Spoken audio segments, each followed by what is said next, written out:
जय हिंद, वंदे मातरम। स्वागत है आपका teaching pro mister YouTube channel पर। आज हम आपके लिए मनोविज्ञान साइकोलॉजी की क्लास सेकंड लेकर आए हैं। इस क्लास में आज हम क्वेश्चन नंबर 21 से 40 तक के सभी प्रश्नों के हल देखेंगे। ये सभी क्वेश्चन हैं वो विभिन्न शिक्षक भर्तियों में बार बार पूछे गए हैं। तो आइए सबसे पहले हम क्वेश्चन नंबर 21 देखते हैं। क्वेश्चन नंबर 21 में दिया है कि वाइगोत्स्की के अनुसार एक बच्चा जिन कार्यों को अपने से दक्ष व्यक्ति की सहायता से पूरा कर सकता है उसकी ऊपरी सीमा कहलाती है। ऑप्शन फर्स्ट में दिया है संभावित विकास का स्तर, ऑप्शन बी में दिया है वास्तविक विकासात्मक स्तर, ऑप्शन सी में दिया है समीपस्थ विकास का क्षेत्र, ऑप्शन डी में दिया है उपरोक्त सभी। तो यहाँ से हम कह सकते हैं कि जब भी बच्चा अपने से दक्ष व्यक्ति की सहायता से किसी कार्य को पूरा करता है तो वाइगोत्स्की के अनुसार वह संभावित विकास का स्तर कहलाता है। तो यहाँ से क्वेश्चन नंबर 21 का आंसर हो गया ऑप्शन ए संभावित विकास का स्तर। आइए इसके बाद क्वेश्चन नंबर 22 देखते हैं कि दृष्टि से हटने के बाद मस्तिष्क से हट जाना किसकी उपयुक्त व्याख्या है। ऑप्शन सी में दिया है आरंभिक संवेदी गामक अवस्था, ऑप्शन बी में दिया है आरंभिक पूर्व संक्रियात्मक अवस्था, ऑप्शन सी में दिया है आरंभिक किशोर अवस्था, ऑप्शन डी में दिया है किशोरावस्था। यहाँ से हम कह सकते हैं कि आरंभिक संवेदी गामक अवस्था में दृष्टि के हटने के बाद मस्तिष्क से भी हट जाना यह आरंभिक संवेदी गामक अवस्था में होता है। तो यहाँ से क्वेश्चन नंबर 22 का आंसर हो गया ऑप्शन ए आरंभिक संवेदी गामक अवस्था। इसके बाद क्वेश्चन नंबर 23 देखते हैं कि एक पूर्व संक्रियात्मक स्तर के बच्चे की वह प्रवृत्ति जिसमें वह किसी परिस्थिति के सिर्फ एक पहलू पर ध्यान देता है और अन्य पहलुओं की अपेक्षा करता है को पियाजे ने कहा है। ऑप्शन सी में दिया है संरक्षण कहा है, ऑप्शन बी में दिया है केंद्रीकरण कहा है, ऑप्शन सी में दिया है क्रमबद्धता, ऑप्शन डी में दिया है अनुकूलन। यहाँ से हम कह सकते हैं कि पियाजे ने उसे केंद्रीकरण कहा है। जब भी एक पूर्व संक्रियात्मक स्तर का बच्चा किसी एक पहलू पर ध्यान दे और अन्य पहलू की उपेक्षा करे तो वह केंद्रीकरण कहलाता है। तो यहाँ से क्वेश्चन नंबर 23 का आंसर हो गया ऑप्शन बी। आइए इसके बाद क्वेश्चन नंबर 24 देखते हैं कि निम्नलिखित में से किसने सर्वप्रथम नैतिक विकास का सिद्धांत दिया था। ऑप्शन सी में दिया है जीन पियाजे, ऑप्शन बी में दिया है कोहलबर्ग, ऑप्शन सी में दिया है गिलिगन, ऑप्शन डी में दिया है इनमें से कोई नहीं। यहाँ से हम कह सकते हैं कि नैतिक विकास का सिद्धांत दिया है वो जीन पियाजे ने दिया है। तो यहाँ से क्वेश्चन नंबर 24 का आंसर हो गया ऑप्शन ए जीन पियाजे। आइए इसके बाद क्वेश्चन नंबर 25 देखते हैं कि ब्रोनफ्रेन-ब्रेनर के जैव पारिस्थितिकीय मॉडल के अनुसार बच्चे के माता पिता और उसके भाई बहन आदि उदाहरण हैं। ऑप्शन सी में दिया है सूक्ष्म तंत्र के, ऑप्शन बी में दिया है बाह्य तंत्र के, ऑप्शन सी में दिया है बृहत तंत्र के, ऑप्शन डी में दिया है समय तंत्र के। तो यहाँ से हम कह सकते हैं कि ब्रोनफ्रेन-ब्रेनर के जैव पारिस्थितिकी मॉडल के अनुसार बच्चे और माता पिता होते हैं वो सूक्ष्म तंत्र के उदाहरण होते हैं। तो यहाँ से क्वेश्चन नंबर 25 का आंसर हो गया ऑप्शन से सूक्ष्म तंत्र के। आइए इसके बाद क्वेश्चन नंबर 26 देखते हैं कि निम्नलिखित में से कौन सी फ्रायड के मनोलैंगिक विकास की अवस्था नहीं है। यहाँ पर त्रुटि है, यहाँ पर मनोलैंगिक। तो यहाँ से ऑप्शन सी में दिया है मुखावस्था, ऑप्शन बी में दिया है पूर्व संक्रियात्मक अवस्था, ऑप्शन सी में दिया है गुप्तावस्था, ऑप्शन डी में दिया है गुदावस्था। यहाँ से हम कह सकते हैं कि फ्रायड के मनोलैंगिक विकास की अवस्था नहीं है तो वह पूर्व संक्रियात्मक अवस्था नहीं है, क्योंकि पूर्व संक्रियात्मक अवस्था दी है वो जीन पियाजे ने दी है। किसने दी है? जीन पियाजे ने दी है। तो यहाँ से हम कह सकते हैं क्वेश्चन नंबर 26 का आंसर हो गया ऑप्शन बी, पूर्व संक्रियात्मक अवस्था। इसके बाद क्वेश्चन नंबर 27 देखते हैं कि किसने शिशुओं के मस्तिष्क को खाली स्लेट माना था। ऑप्शन सी में दिया है जॉन लॉक ने, ऑप्शन बी में दिया है डार्विन ने, ऑप्शन सी में दिया है स्पिनोजा ने, ऑप्शन डी में दिया है वॉटसन ने। तो यहाँ से हम कह सकते हैं कि शिशुओं के मस्तिष्क को खाली प्लेट मानने वाले मनोवैज्ञानिक हैं वो जॉन लॉक हैं। तो यहाँ से क्वेश्चन नंबर 27 का आंसर हो गया ऑप्शन से जॉन लॉक। आइए इसके बाद क्वेश्चन नंबर 28 देखते हैं कि इसके फोल्डिंग की संकल्पना दी है। तो यहाँ से ऑप्शन सी में दिया है थॉर्नडाइक द्वारा, ऑप्शन बी में दिया है पावलोव द्वारा, ऑप्शन सी में दिया है वाइगोत्स्की द्वारा, ऑप्शन सी में दिया है डी में दिया है स्किनर द्वारा। तो यहाँ से हम कह सकते हैं कि इसके फोल्डिंग की संकल्पना है वो वाइगोत्स्की महोदय ने दी है। तो यहाँ से क्वेश्चन नंबर 28 का आंसर हो गया वाइगोत्स्की द्वारा। आइए इसके बाद क्वेश्चन नंबर 29 देखते हैं कि भय का संवेग किस मूल प्रवृत्ति से जुड़ा हुआ है। ऑप्शन सी में दिया है प्रतिकर्षण, ऑप्शन बी में दिया है योयोत्साह, ऑप्शन सी में दिया है शरणागत, ऑप्शन डी में दिया है पलायन। तो यहाँ से हम कह सकते हैं कि भय का संवेग होता है वो पलायन मूल प्रवृत्ति से जुड़ा हुआ है। तो यहाँ से क्वेश्चन नंबर 29 का आंसर हो गया ऑप्शन डी पलायन। आइए इसके बाद क्वेश्चन नंबर 30 देखते हैं। क्वेश्चन नंबर 30 में दिया हुआ है कि विकास की कौन सी अवस्था में समान लिंगियों के साथ रुचि विकसित होती है। यहाँ से ऑप्शन सी में दिया है 12 से 14 वर्ष, ऑप्शन बी में दिया है 15 से 18 वर्ष, ऑप्शन सी में दिया है 10 से 12 वर्ष, ऑप्शन डी में दिया है 19 से 21 वर्ष। तो यहाँ से हम कह सकते हैं कि जब बालक की आयु 12 से 14 वर्ष की होती है तो वह अपने समान लिंगियों के साथ रहना या खेलने में रुचि रखता है। तो यहाँ से क्वेश्चन नंबर 30 का आंसर हो गया ऑप्शन ए 12 से 14 वर्ष। इसके बाद क्वेश्चन नंबर 31 देखते हैं। क्वेश्चन नंबर 31 में दिया है कि निम्नलिखित में से कौन सा अच्छे मानसिक स्वास्थ्य का लक्षण नहीं है।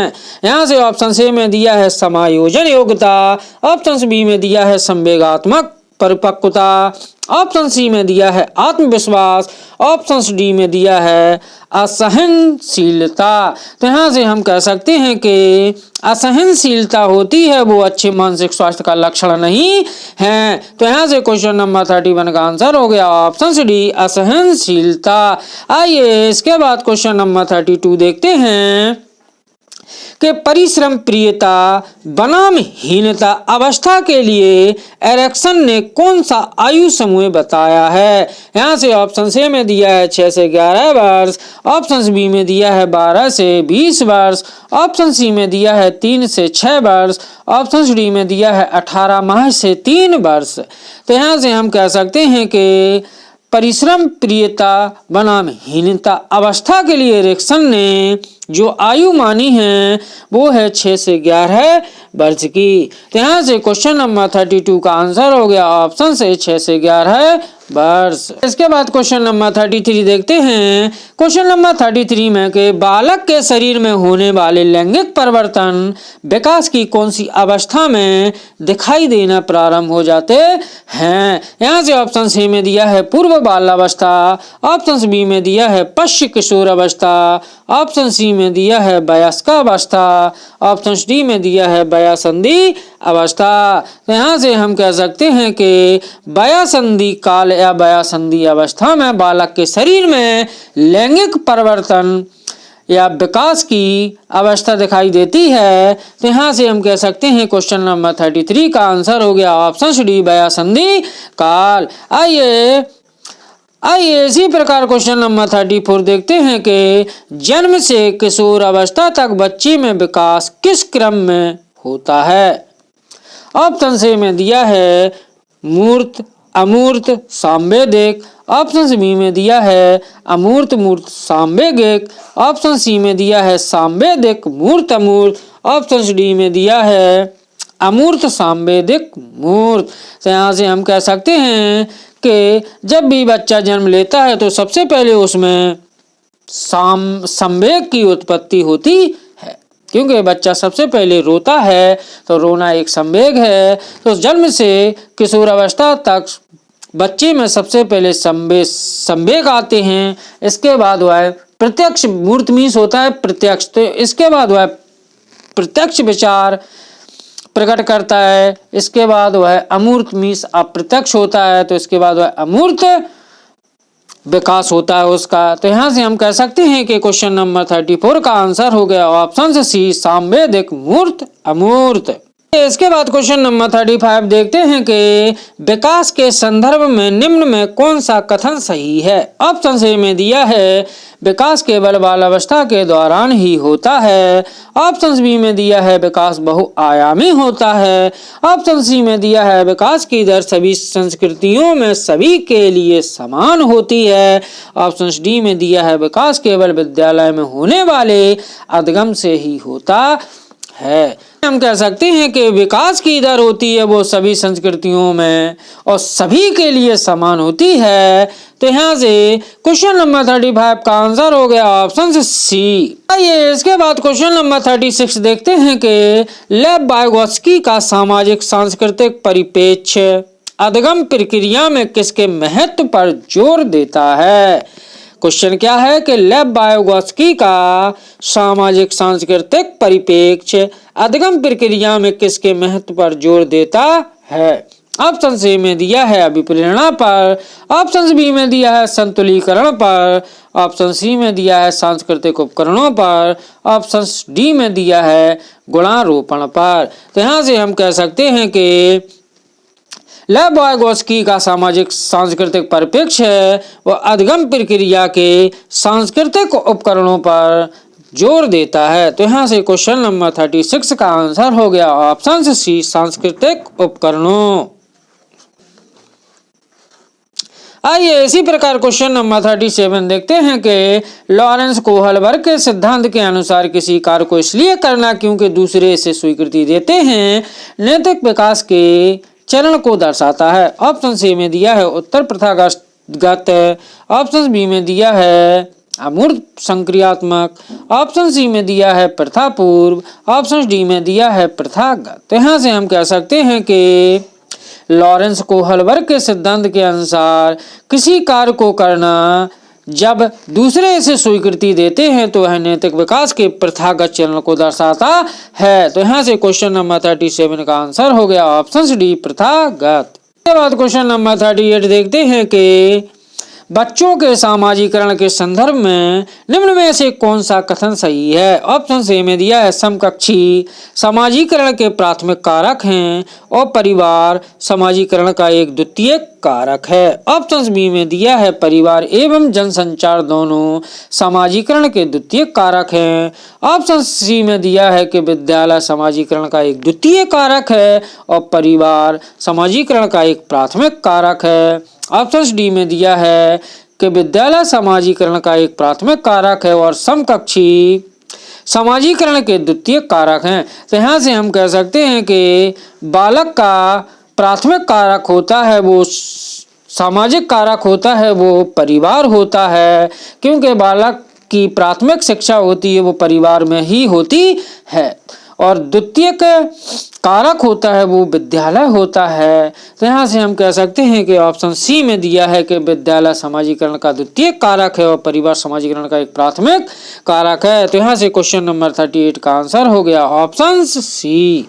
आइए इसके बाद क्वेश्चन नंबर 39 देखते हैं कि एक गतिविधि के दौरान छात्रों को संघर्ष करते देख एक अध्यापिका बच्चों को संकेत और इशारे जैसे क्या क्यों कैसे प्रदान करने का फैसला लेती है। तो लेव वाइगोत्स्की के सिद्धांत के अनुसार अध्यापिका की यह योजना है। ऑप्शन सी में दिया है छात्रों में प्रत्याहार निकास प्रवृत्तियां पैदा करना। ऑप्शन बी में दिया है अधगम की प्रक्रिया में अर्थहीन होंगी। ऑप्शन सी में दिया है बच्चों को अधगम के लिए अनुप्रेरित या निष्प्रेरित करेंगी। ऑप्शन डी में दिया है अधिगम के लिए पाड़ या आधारभूत संरचना का काम करेंगी। तो यहाँ से हम कह सकते हैं कि ये सभी गतिविधियां हैं वो अधिगम के लिए पाड़ या आधारभूत संरचना का काम करेंगी। तो यहाँ से क्वेश्चन नंबर 39 का आंसर हो गया ऑप्शन डी। इसके बाद क्वेश्चन नंबर 40 देखते हैं कि एक खेल क्रिया के दौरान चोट लगने पर रोहन रोने लगा। यह देखकर उसके पिता ने कहा लड़कियों की तरह व्यवहार ना करो। तो लड़के रोते नहीं हैं, पिता का यह कथन है। ऑप्शन सी में दिया है लैंगिक ऑप्शन सी में दिया है लैंगिक भेदभाव को कम करता है। ऑप्शन बी में दिया है लैंगिक समानता को बढ़ावा देता है। ऑप्शन सी में दिया है लैंगिक रूढ़िवादिताओं को दर्शाता है। ऑप्शन सी में दिया है लैंगिक रूढ़िवादिताओं को चुनौती देता है। तो यहाँ से हम कह सकते हैं कि जब भी लैंगिक रूढ़िवादिता जैसे शब्द क्वेश्चन में आए तो यहाँ पर हमेशा जब लड़के की तुलना लड़की से की जाए तो इस प्रकार के क्वेश्चन हमेशा लैंगिक रूढ़िवादिता को दर्शाते हैं। तो यहाँ से हम कह सकते हैं कि क्वेश्चन नंबर 40 का आंसर हो गया ऑप्शन सी लैंगिक रूढ़िवादिताओं को दर्शाता है। तो यहाँ यदि वीडियो अच्छा लगा हो तो लाइक और सब्सक्राइब करना ना भूलें। धन्यवाद।